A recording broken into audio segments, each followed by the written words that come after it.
hello to everybody who is joining us for this Lace Partners Payroll Mystery Behind the Magic Button. My name is Chris Howard. I am the Marketing Director at Lace Partners. I shall be your compere for today. I am joined by an amazing panel today who are going to talk about payroll and the mystery behind the magic button.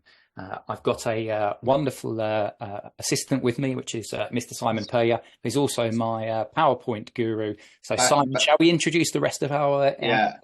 We shall. But Simon's now pressing the button. There we go. So it's always nerve-wracking when Chris asks me to share the slides and press the buttons. That could be a recipe for disaster. But yes, good afternoon and welcome everybody, and thanks everyone for joining us. I guess we'll just start off with introductions for those of you that don't know us. Thought it's just useful to do some quick introductions. So I'm Simon Puryear. I head up the Lace payroll practice. Just a little bit about me. My background's actually retail originally, was where I came out of, was retail. But as is often the case, many years ago, I fell into payroll. I fell into working on a payroll project for a large retailer who said, can you help us out on a payroll project? And of course, I made that mistake of going, oh, how hard can it be? I'm sure I can do that. It's just a magic button. That's all it is, isn't it? But that was many years ago, and I have since learned just how hard payroll is. So I've got lots of experience of working with lots of different clients across kind of UK and global, supporting on their payroll journey. So that's a bit about me. Chris, I hand over to you, Chris K. Yep, thanks, Simon. So Chris Kirby, I've been at Lace for 3 years as of this week. My background is payroll, you'll be pleased to know, hopefully. I did about 15 years or so in operations across administrator roles all the way up to global lead, global head of payroll roles. And I've been contracting or consulting now for almost a decade, doing all of the weird and wonderful stuff to help that magic button do its job. Thanks, Chris. Patricia? Hi there. Thank you very much for having me on the panel. My name's Patricia Davis. I'm the Payroll and Benefits Business Partner at the Capital Group. I've been with the organisation for 22 years in July, and I'm going on holiday to Jamaica later on. Nice. Like that. Oh, Patricia. Nice. Thanks, Patricia. And Lara? Good afternoon, everybody. I'm Lara Smart. I am a consulting director for LSC Group, and I've been doing this nearly 20 years, specialising mainly in global transformation programmes. Lovely. And one of the things that we learned about Lara in the green room, wonderful guests, is that her favourite colour is yellow. So by a complete fluke, we've coded her up in lace yellow today. You happy with that, Lara? Love it. And I'm going to South France next weekend.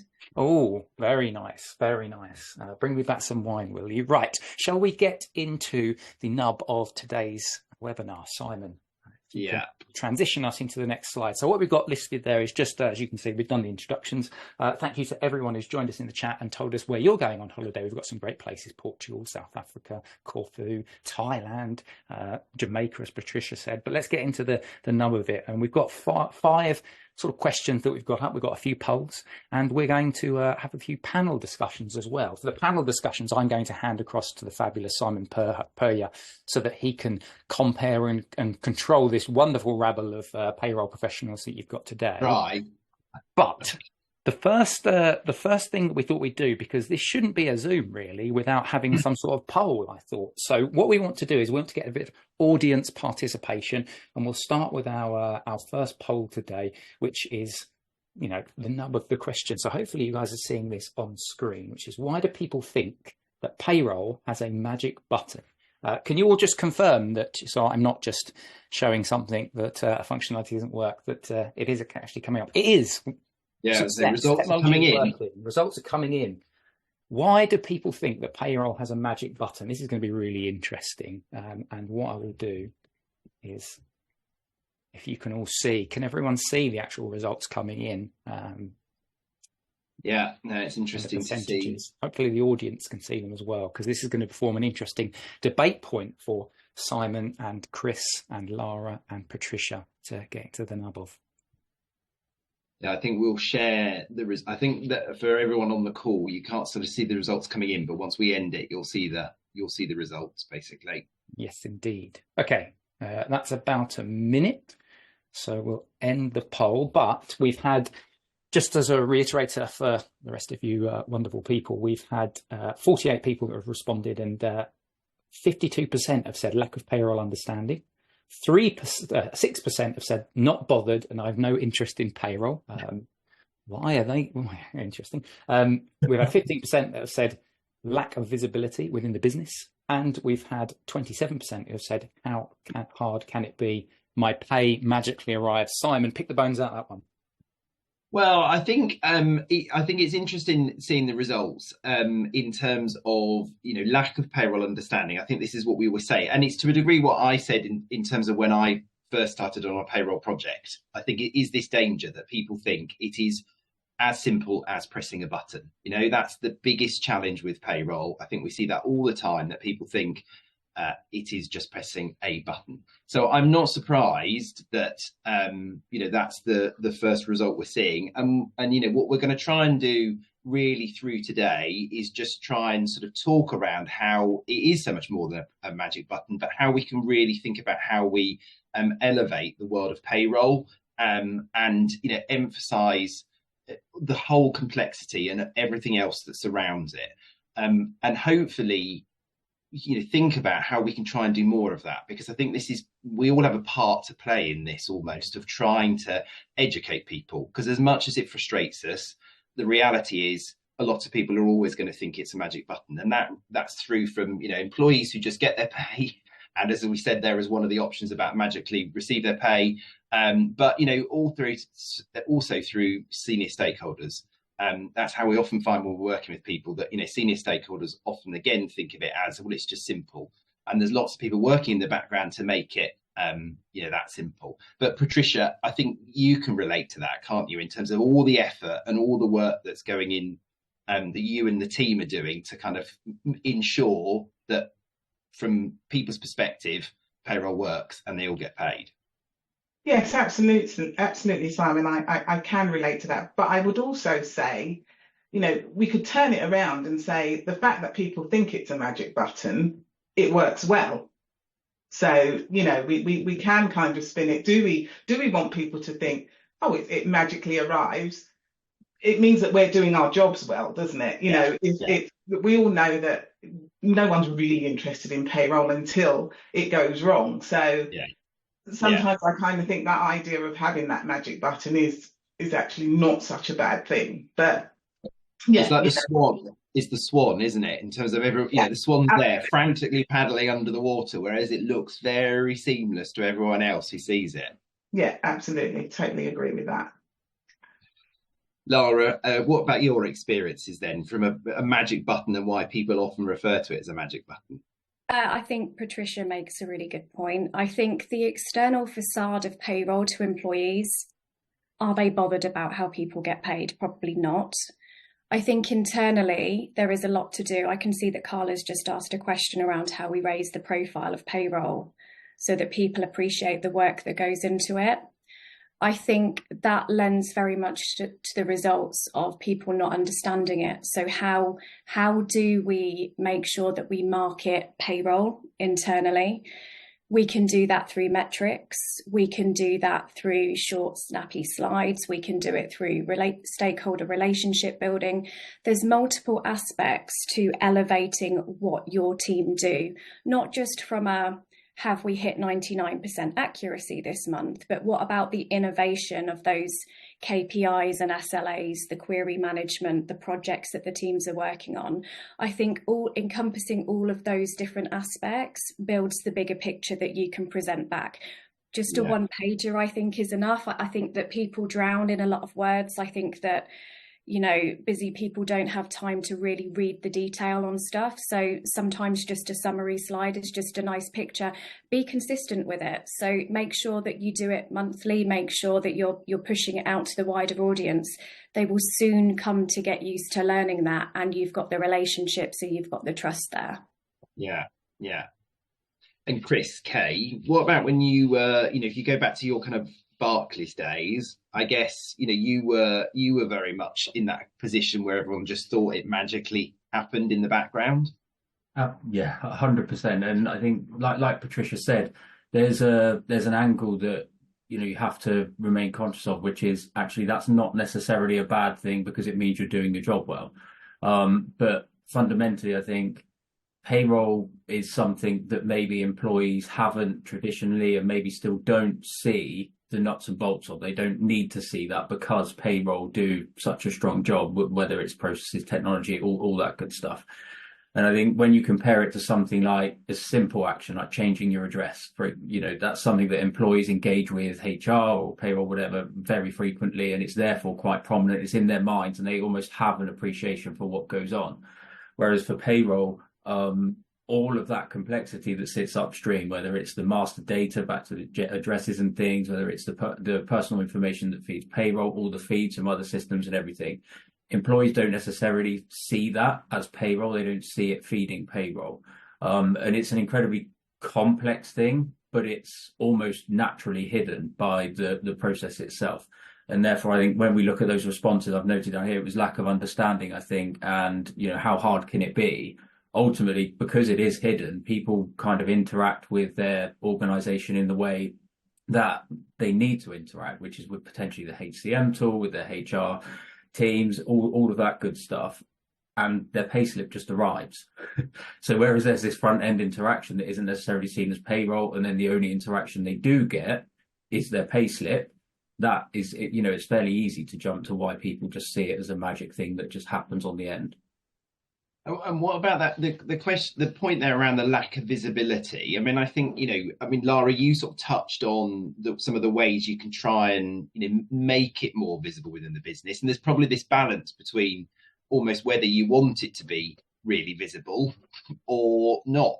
But actually, when you're looking to try and get, investment and more focus around payroll, actually, you do need people to realise just how complex it is. So, you touched on some of those areas where you thought you could kind of help try and increase that visibility. But, what are your thoughts specifically around how you kind of get it visible in the right way, I suppose, within the business?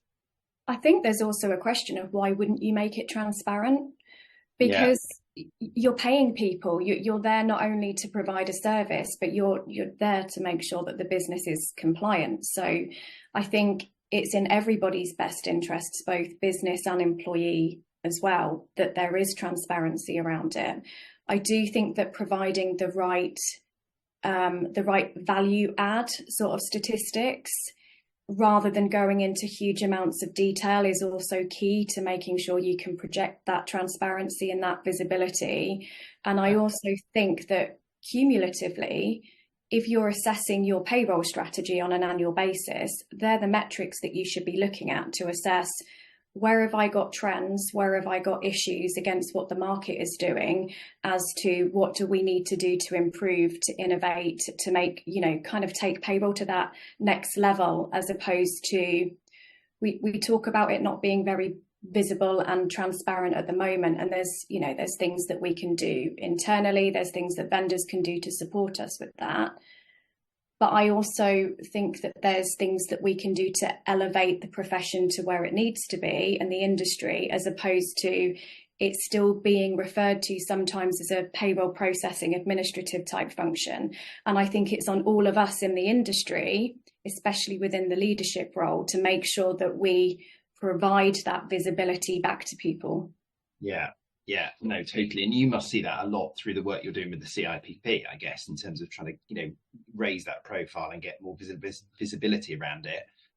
I always joke about it being the wheels on the bus, don't I? I mean, the two Chris's will get bored of me talking about this, but I always say about it's like the wheels on the bus. And then, whilst they're going round and round, people aren't worried about it. But once it's a puncture or a wheel falls off, then actually all of a sudden everyone's interested. But of course, then it's too late. Actually, then they've suddenly realized they've got a problem and they have to react very quickly. And I think that's the constant frustration, is actually you want people to take it seriously and actually be investing in continually improving on, its day-to-day operation. It's a cultural point as well, isn't it? Because if you make it transparent, if you make it visible, then you're putting the right roles, not people, but the right roles accountable for when things like that happen. If you do an RCA, a root cause analysis on it, you've got to be able to have the right culture in a company to adopt that sort of transparent mindset. None of the blame game, none of that. It's got to be an open partnership with the business, with the vendors, to be able to move and shift to that. So it's a cultural piece within the industry and within the business that houses payroll itself as well. Yeah. I think payroll themselves can help influence that from a cultural perspective in the sense of the culture that we're operating in ourselves. So I think a lot of what you said, Lara, I mean, you used the word innovate earlier, which is a fantastic point. And I'd add to that the word proactive. And I think that's the difference. I think if we're working in a world where, okay, it's easy to just transact and to just serve and to just do the job behind that magic button and make sure everyone's paid accurately on time. When I say it's easy, the job isn't easy, but it's easy to just focus on that. Actually, if you layer that with being proactive and actually going out to the business, going out to employees with, potentially different services, offerings from payroll, there's a lot about financial well-being and financial support, things like that at the moment. But also, as I think there's some comments in the chat around, don't fluff reporting to the business or to employees with just, the usual. Keep it relevant, keep it punchy, keep it short, and also impactful. It has to be things that they're genuinely going to connect with and going to, recognize the role payroll are playing. And I think that innovative point, back to that again, I mean, we even saw this week a fantastic idea in a client of ours where they're actually using QR codes. So rather than, payroll just transacting, here's your pay slip, and then if there's a query, here's a phone number or an email address or a tool you can log a ticket for. Actually, here's a QR code that's next to, the clocking machine. Go on your mobile device and load this up, and here's a video with our payroll manager actually explaining to you some of the common things that most of you ask all the time. I mean, that's so fantastic. Nice. And that's a really good... That's really good employee experience as well, isn't it? It is. And it's both proactive, it's innovative, and it's just changing the way that employees interact with and see payroll. Yeah, it's really, really interesting, actually. And we've got a bit of a panel discussion. We're going to do a poll in about 5 minutes or so around op models, but we've got a bit around employee experience that we can, I think we can delve into. Patricia, I think it's worth us. We've sort of naturally flown into or sort of segued into our panel discussion, or the second discussion, which was around what can payroll do to overcome that perception that it's not just a magic button. So you guys have already touched on it a little bit more, but I think we should bring you in on some of this. There's some really interesting bits that have been said in the chat as well. Carl has just said, for example, should payroll should payroll be in its own function rather than sit within HR or finance? And again, maybe that's a perception piece, but do you want to give a few thoughts from your perspective? Yeah, I mean, I saw that from Carla, and I think with a lot of the work that people like Lara are doing, we can eventually get to that sort of situation where payroll does sit by itself. And I often hear, sort of various people saying that payroll needs a seat at the table. We need to be just as important as finance and HR. But, going on to some of the things about, how we can change that mindset. I think, I had a list of things here, and Lara's mentioned most of them on there. Sort of let's educate and communicate with our employees. Just let them know that there are a lot of legal requirements that we're surrounded by tax regulations. You've got overseas employees. And sort of the real intricacies of calculating salaries. So, and regular communication. And as somebody said, specific, not fluffy, and to the point, that can kind of demystify the process and probably, elevate it a bit more. Mm-hmm. I think it's interesting as well, because we talk always about the broader payroll operating model, don't we? In terms of, it can be, the danger is that people think of it very much as just that one almost element of payroll, and not the consideration of all aspects. We talk about bad data in, bad data out from an overall payroll perspective, but actually you can't do payroll without, time information and without policy information, and whatever it might be, how you have to think of it from a much wider, broader perspective to ensure, all aspects are considered. And therefore, that hopefully that when there's more education around just what's involved to ensure that payroll is run, it hopefully helps sort of shift that perception within an organisation. Is that fair, Laura? Yeah, the payroll it's an entire ecosystem. So whilst we can quite rightly get pigeonholed in, what's our payroll software, what sort of, technology and integrations are we using? But the wider ecosystem is really important to understand, because where payroll is the end point of multiple receiving layers of data and information, it could feed from a benefit system, it could feed from a T&A system, it could feed from multiples of those solutions. And mapping that eco structure, so commission systems, finance systems, making sure that you understand what solutions connect to your payroll, or indeed if they don't connect via an integration, where your data is coming from into payroll, because payroll needs order and it needs accuracy. And that's where that being able to process your payroll consistently on time every month, it's not, I might be a little bit controversial here. Let's use a stereotypical example of a finance department. Everybody knows, for example, what finance does. It's going to get its accounts in at month end. It's going to pull data sources from different places to do that. Payroll doesn't just do that from the wider ecosystem and the solution architecture. It's also dealing with feeds from line managers, from employees, from query management. So there's a lot more variable and emotive data collection involved in how it's trying to get the data to. So there's a huge piece around the ecosystem of how that data, how those facts, how that information, and I think we all know you sometimes have to read between the grey lines of some of the data that you also get as well. It just needs to be accurate, approved, so that payroll can then get it processed. Yeah. I think on top of that, you mentioned emotive there, Lara, right? It's the human element, isn't it? Because comparing the two, and finance is incredibly important to every organisation. Of course, it is, right? It couldn't operate, without that. But I think when you look at the role that finance play, where it's the figures ultimately come in, they're balanced, and they we move forward as long as they do balance.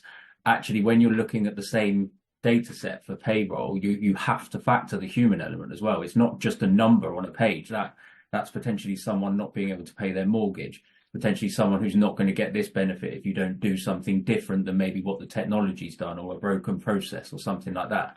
And that's, I think, the intricacies within payroll that I don't necessarily think are understood, as well as they should be. Yeah, it's the logical and the psychological almost, isn't it? Yeah. Absolutely. Yeah.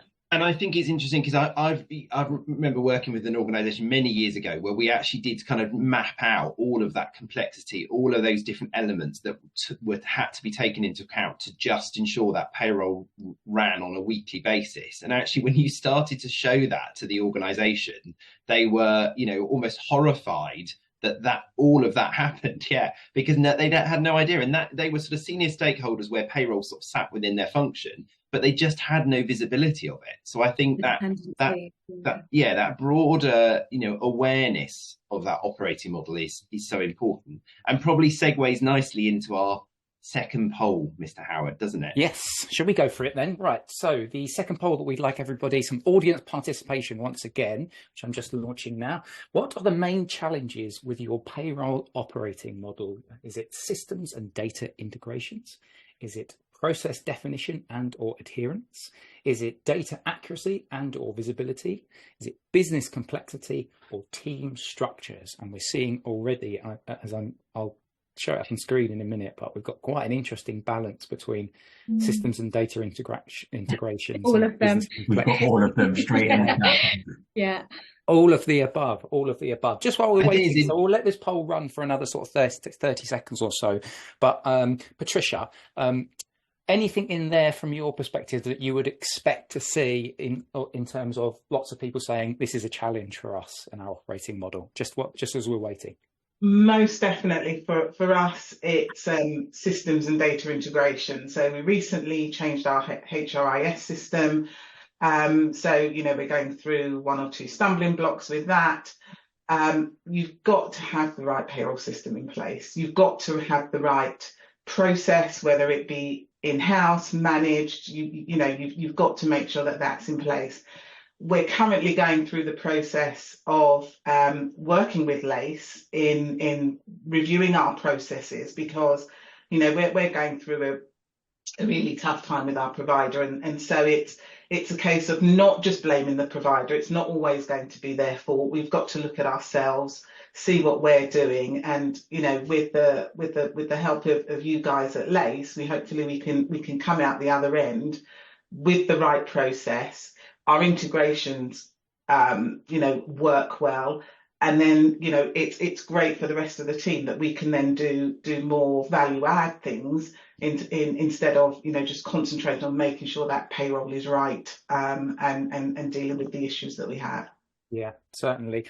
So Lara, we'll stick to ladies and guests first before I get the two gents to their views. I think everyone should be able to see some of the results on the screen. Anything that surprises you from what you're looking at in terms of what our audience have said?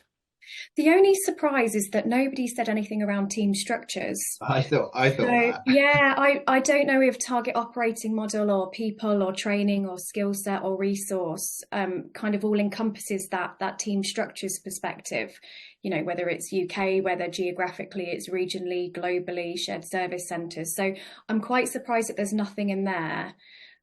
Systems and data integrations is not a surprise.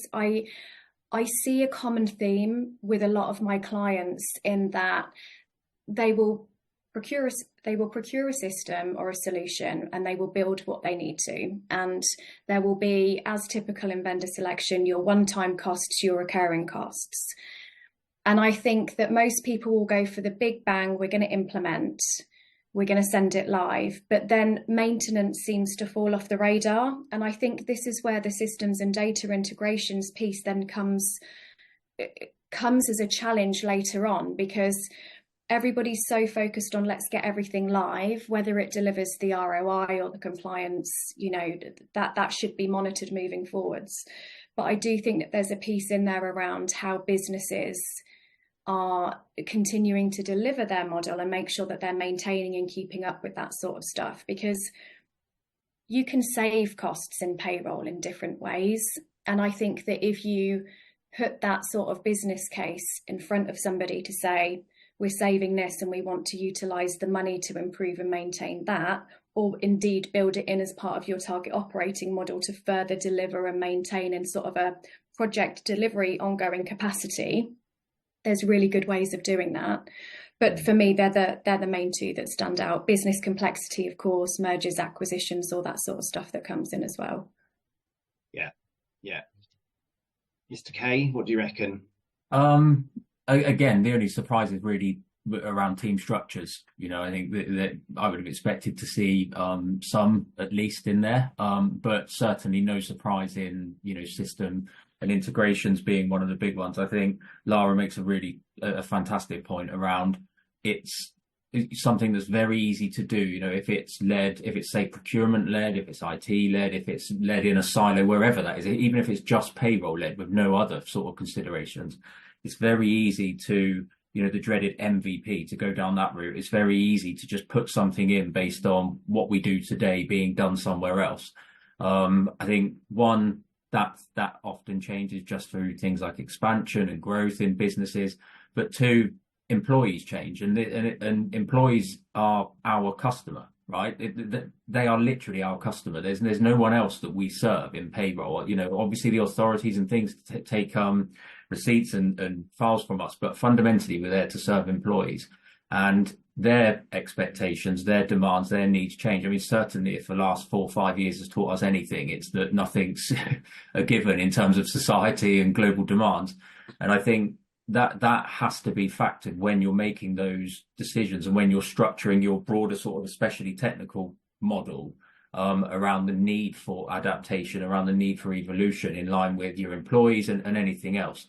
I think the other point I'd raise around the systems in particular and integrations is another sort of common banana skin that we see and come across and have to sort of fix is the globalization approach, right? And most of our clients are global. A lot of them operate in 10, 20, 30 countries, and one solution doesn't necessarily fit everywhere. And there has to be accountability and allowance for localization if you're going down that route. I'm certainly not saying you shouldn't go down the route of having a common solution, having as fewer integrations as you can. But if you do, there has to be account made, especially in payroll, for that localization approach, because as much as payroll fundamentally is the same stuff done quite differently, it is done differently in pretty much every location. And it's very hard to just do it with one solution. Yeah. And I think I was just going to touch on the system one, because I think it always amazes me how, there's a danger again from a payroll perspective. You think about it as the payroll system, but it's actually when you think of all of the other systems that feed in, the example I'd use is like the time and attendance system. Again, the number of times you find that, say, a different part of the business are going, well, we're off, operationally, we need a time and attendance system. And I get why operationally you need the time and attendance system, certainly in, retail's a great example, isn't it, where you need it, but actually you don't think about the impact that's going to have on payroll. And you've potentially got one part of the business off doing their own process of, well, I'm going to go and choose a new system and I'll choose what's right for me, and that's fine. Doesn't impact you, does it? And actually you're like, but it does. It's the corporate governance within the business that I think drives some of that, doesn't it? In terms of what people are procuring locally versus globally, and how the culture has embedded the global, the regional, the local models, because that's business critical infrastructure. But there's got to be the right decision makers signing off on something like that, in my view. Yeah, exactly. But the one we haven't, the one that is interesting is the business complexity one, because that's the sort of second most popular in the results there. And I think, it's quite I suppose a broad subject, isn't it, in terms of business complexity and what that actually means. But Patricia, I guess you see that a bit from a kind of how the business complexity for you within kind of Capital Group, how that can impact your day-to-day operation and what you're trying to achieve. Yes, and I think the way that we see it, we don't necessarily see it as a very complex business, but we've had people come in and review what we do, and the level of maternities, and we're financial services, so we have many sort of bonus structures, and a lot of these things need a lot of manual intervention.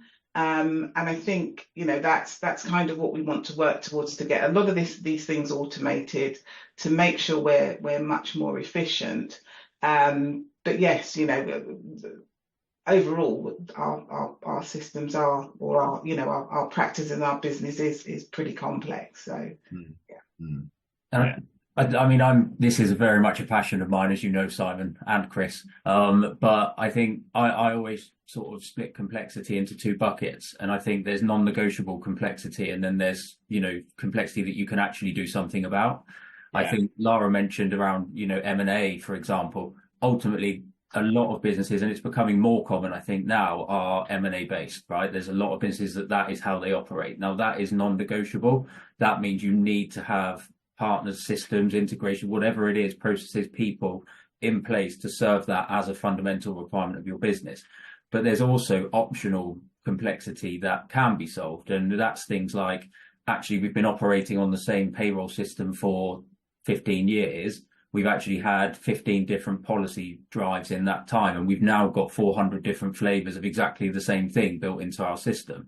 Well, you may need that for today, but can you do some form of harmonization as a business around even the policies, for example, and do the business understand that if they do that, it makes payroll cheap as one element, but also far less risky and, far more controlled. So I always try and think about it in those two buckets, because there are businesses that will always have complexity, but there is work that can be done to improve it. Yeah, nail on the head, Chris. And where they don't integrate properly or harmonise, that's when payroll gets hit with the added T's and C's, complexity, all that sort of stuff. I tend to use the Moscow principle, so around the requirements, so must, should, could, won't, because I think it's simple enough for everybody just to understand who's not native to the industry and some of the complexities. Do we absolutely need this versus do we not need it? Should we, could we stick it, future roadmap sort of thing? Yeah, no, absolutely. So I'm conscious I better move on, otherwise I'll have Chris Howard telling me off in a minute. We're spending too long on this question. Yeah, listeners, just so you know, he gets told off by chat, passive aggressive, direct message chat. Come on, Simon, keep you to time. So I was gonna go on to what Chris raised a really good point earlier about, our customers in payroll and who our customers are. But I think the role that payroll plays to that overall employee experience is so important, Chris, but often gets, again, so overlooked. People don't think the impact that payroll has on the employee experience. No, 100%. I mean, employee experience, thankfully and rightfully, is playing a far more prominent role across organizations. And I think that's targeted. If you think about payroll in the ecosystem of HR or people and payroll, it's targeted a lot at the HR and the people side of things. But actually, as I said earlier, they're our customer, right? Everything we do should be pointed at, is this the best thing for the employee? Does this achieve the best outcome for our employees?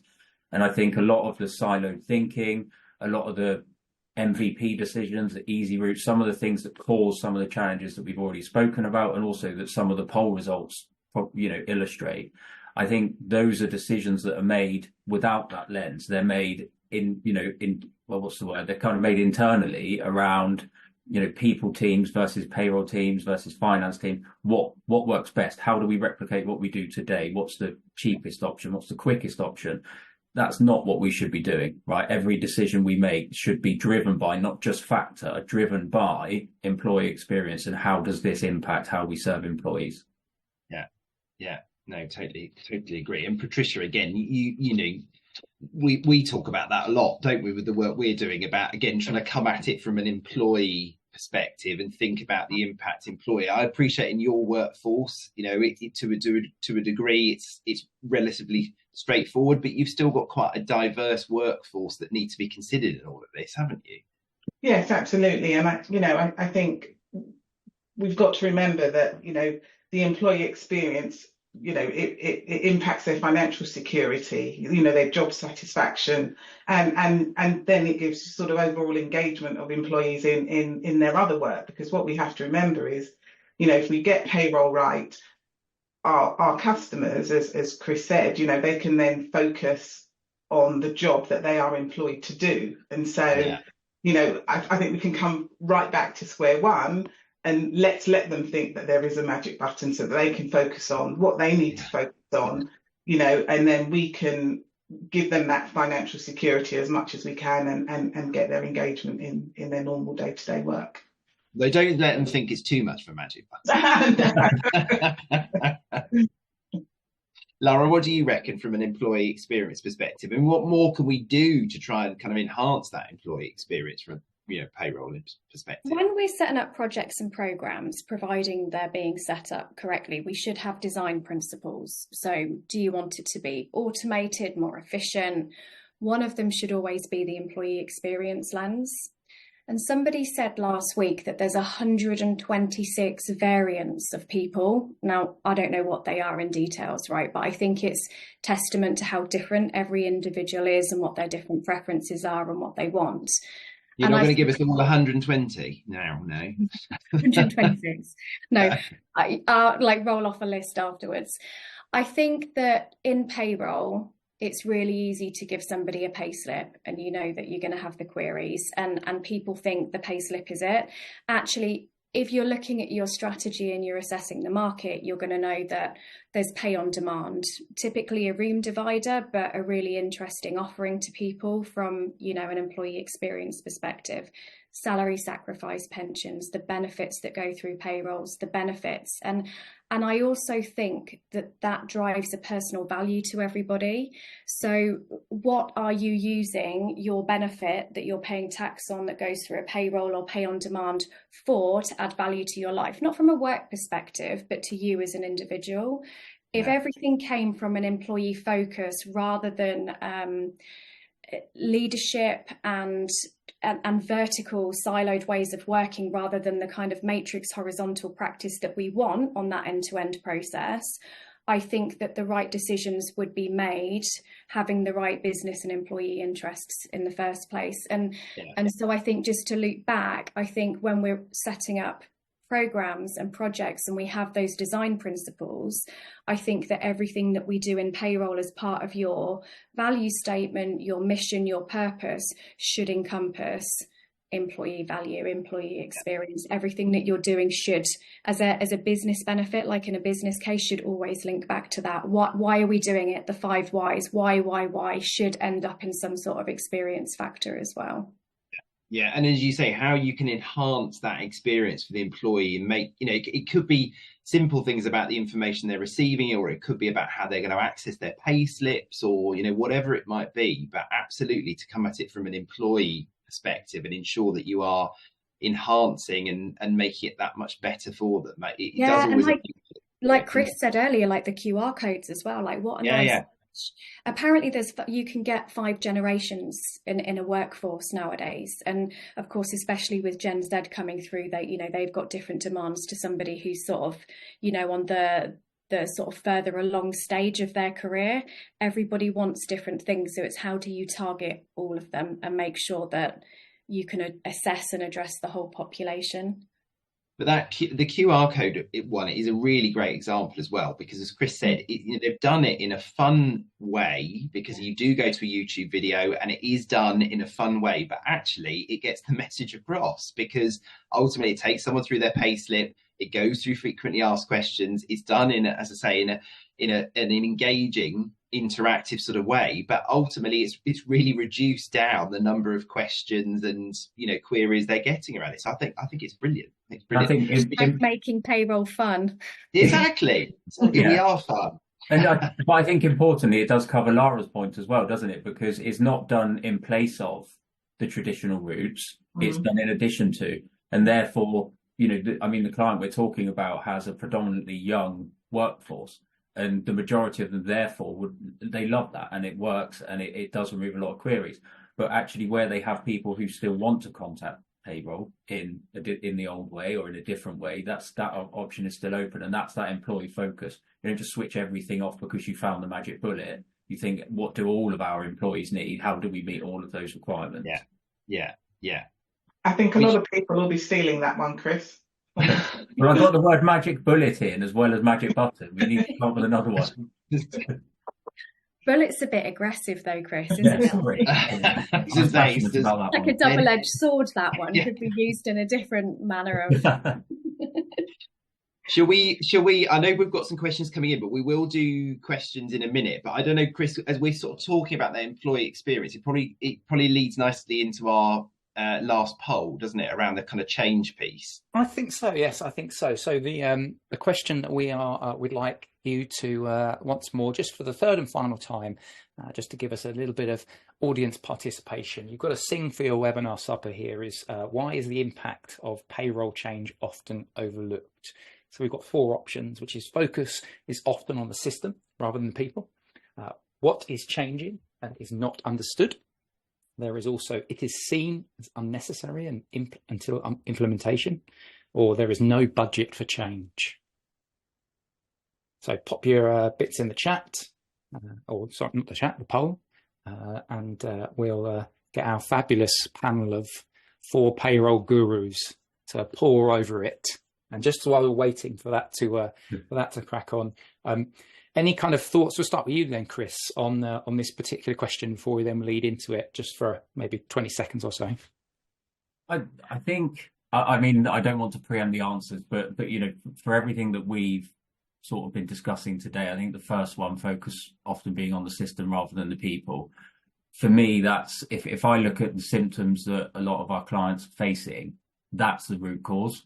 I think that there's so many things beneath that, and there's so many different things that could have happened to maybe avoid those symptoms and things that could have been done better.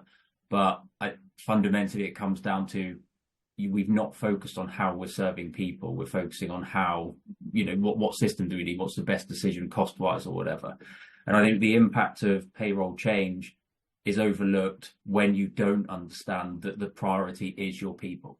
I think if you understand that as a fundamental design principle, as Lara said, I think from there, of course, you factor the impact of change. Of course, you that's a key part of your delivery.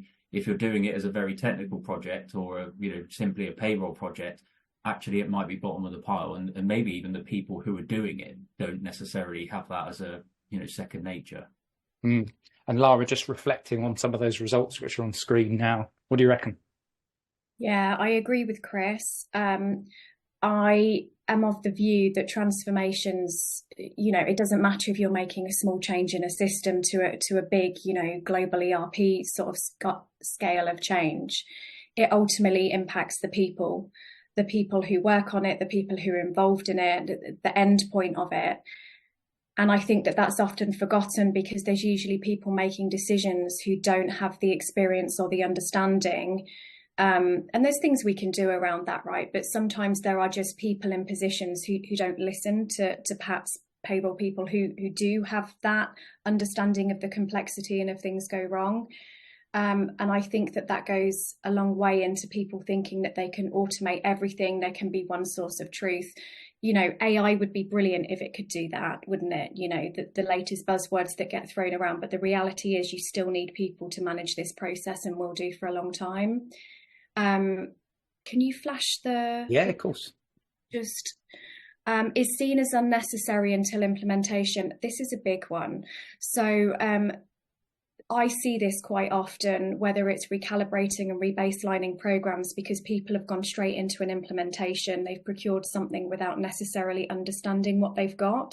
So understanding your as is, your landscape. We touched earlier, Simon, on kind of the wider eco structure across the pillars of people, process, data, controls, all of it. Do you know what you've got? Do you know where you want to be as part of your strategy? And do you know what your gaps are before you go into implementation? Because that's going to set you up for success. And most businesses, I still see a gap there in what they're trying to do. And that's the important thing. If you're changing anything, make sure you understand before you do it so you know what your gaps are going to be.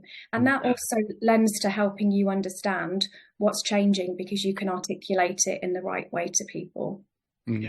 Patricia, anything from that? I'll pull the poll down in a second so that we can all see each other. But is there anything in there that surprised you? Or you're on mute. Mute, Claxon. I'm just pleased it's not me. There's always one. There's got to be one on every call. I think, for me, sort of, it's not necessarily understanding, the change that's required. And organisations tend to focus on other priorities, don't they, when it comes to change? Payroll is often sort of at the bottom of the pile. So, sorry, it's just disappeared again. Could you pop it up again there, Chris? Sorry. Yes, I totally agree with what Chris said earlier. That often you focus on the system rather than the people around it that are required to do the change. So. Yeah, it sort of goes full circle, really, doesn't it, to the whole magic button piece again? Because I think people just think of it as, well, it's just that system in the middle, and they're pushing the magic button. So then, if you're going to kind of change something, it's easy because you sort of take one out, put one in, kind of thing. That's it. And I think that's where, for me, it's always around, you either see it that people they think, well, we don't need to tell anyone until implementation, because then we just tell people the system's changing, end of story sort of thing. And hand in hand with that, then there's no budget often allocated to these, programs. Over the years, I worked on so many projects where people just think, well, I don't need to worry about the change aspect. But, the fact that potentially everyone's pay slip is going to look different, the fact that the pay's the same, if it's shown in a slightly different way, people are naturally going to suddenly think, well, hang on, does that mean I'm getting more tax, or something's changed in the way this has been processed? So I find it amazing that people don't consider the impact it's going to have on every individual, not only the people that are administrating it and involved in it, but also those that are actually on the receiving end of it.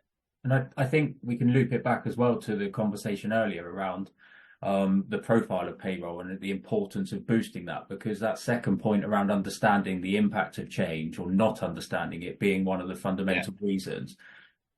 again, if there's transparency around what payroll does, but not just what payroll's doing, how payroll is interacting with everybody else and how payroll is, serving people both up and downstream, actually the changes are understood, because people automatically think, well, if this is changing, this must be changing, or we might need to change this, or we might need to do this.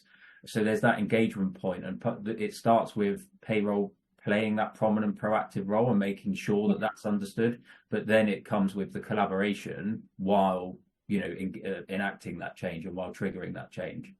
Yeah And payroll it's let's be really clear, it's a compliant and it's a knowledge-based function. And if you're going to step into a transformation program, it's nothing like BAU. They're highly complex. They've got a lot of risk. They're typically quite big in scale. And whilst they're going to offer people the opportunity to enhance their skill set on learning, something like that, without the experience having done that before and the scale of the challenges that in front of them that can be quite daunting, I think that there is a piece there where you have to have a blend of transformation and BAU skill set to be able to help articulate some of that as well. Because quite often businesses will usually under-resource these types of projects, and then people will be like deers in the headlight wanting to get on with it, but not necessarily being able to navigate the complexity of something like that. And then it's a bad experience, again, coming back to the people, because they could be learning really good things, but you can't do that on your own if you've not experienced it before. Yeah, I feel like we could have a whole separate webinar on the whole change piece. We could talk about this one for ages, because I think we're all passionate about it, and then we all get equally frustrated about it. Chris, I'm conscious of with time, we've got quite a few questions I think that have come in. So do you want to just take us through some of the questions that we've had? Yes, I'll do a bit of a round robin, but if anyone has any particular compunction to also say, oh, I'd like to answer that as well, we can do that. There's a couple which are kind of linked together. So we talked about, Carla mentioned earlier about does payroll need to sit outside of HR or finance? I'll start with you, Patricia, because we've also had a link to that. Should there be a chief payroll officer role that's more transparent at the C-suite level? What do you think? I do think we are going in that direction. I'm not really convinced that payroll could or should stand on its own. I think it links very much with either finance or HR. My personal view is that it sits comfortably in HR. It is about the people.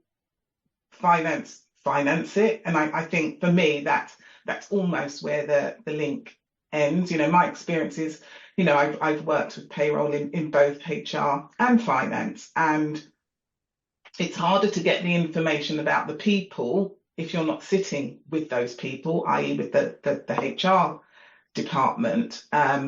So yeah, that's my idea. That I really think I do personally think it should still connect, but it should have somebody sitting at the seat of the table and at the C-suite level. That's my view.